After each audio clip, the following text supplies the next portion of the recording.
ফরিদপুরে বিএনপির বিভাগীয় কর্মশালায় লন্ডন থেকে ভার্চুয়ালি যুক্ত হয়ে বক্তব্য রাখছেন বিএনপির ভারপ্রাপ্ত চেয়ারম্যান তারেক রহমান। আমরা সরাসরি চলে যাচ্ছি তার বক্তব্যে। আজকে আমরা আপনাদেরকে নিয়ে বসে আলোচনা করতে পারছি, বিষয়গুলো জানাতে পারছি, বোঝাতে পারছি। এর আগে আমরা ঢাকায় উপস্থাপন করেছিলাম রিলঞ্চিং, আমরা 2 বছর আগে করেছি, তারপরে আবার 1 মাস আগে আমরা ঢাকায় রিলঞ্চিং করেছি আনুষ্ঠানিকভাবে।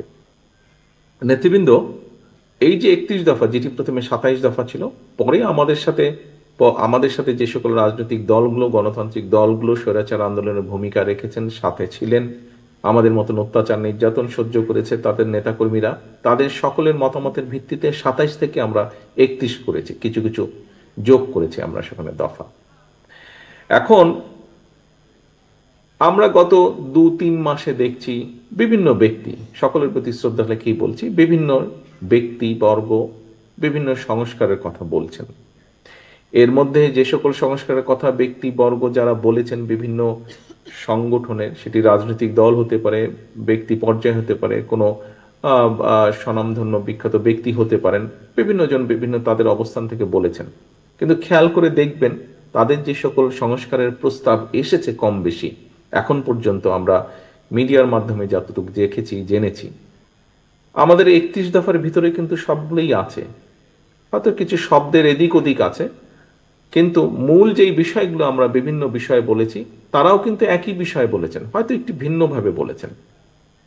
কেন এই কথাটি বললাম? এই কথাটি এই কারণেই বললাম, আমরা কিন্তু পরিবর্তিত পরিস্থিতির পর কোনো সংস্কারের কথা বলিনি। আমরা বলতে বাংলাদেশ জাতীয়তাবাদী দল বিএনপি এবং তার সাথে যারা আন্দোলনকারী গণতান্ত্রিক দলগুলো ছিলেন তারা, আমরা কিন্তু এমন একটা সময় এই 31 দফা উপস্থাপন করেছি যখন আমরা জানতাম স্বৈরাচারের পতন হবে, হয়তো সঠিক সময়টা আমরা জানতাম না, কিন্তু এই আত্মবিশ্বাস আমাদের মধ্যে ছিল যে স্বৈরাচারের পতন হতেই হবে একদিন। এরকম একটা পরিস্থিতিতেই আমরা দিয়েছিলাম।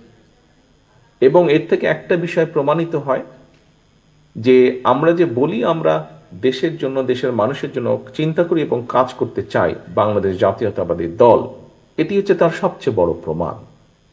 এখন প্রিয় সহকর্মীবৃন্দ, আমরা সারাদিনে কি অর্জন করলাম দেখুন। এখানে 31 দফা আছে, 31 দফা আপনাদের সামনে উপস্থাপন করা হয়েছে, আপনারা আপনাদের পক্ষ থেকে বিভিন্ন বিষয়গুলো তুলে ধরেছেন 31 দফার আলোকে। 31 দফায় আমরা একটি কথা বলেছি, লাস্টের পেজে আছে, ওখানে আমরা অ্যাড্রেস দিয়েছি, ইমেল অ্যাড্রেস দিয়েছি, যে এই 31 দফায় সবকিছু না। কোনো ব্যক্তি, কোনো সংগঠন যদি মনে করেন এখানে একটি নতুন কিছু অ্যাড করা প্রয়োজন, সংযোজন করা প্রয়োজন, আমরা বিবেচনা করে যদি দেখি যে সেটি ভালো একটি প্রস্তাবনা, অবশ্যই আমরা সেটি গ্রহণ করব, অবশ্যই আমরা সেটি গ্রহণ করব। তবে এই যে অর্জনটি, প্রিয় সহকর্মীবৃন্দ, এই অর্জনটি কিন্তু আজকে সারাদিনে আমরা করতে পারবো না।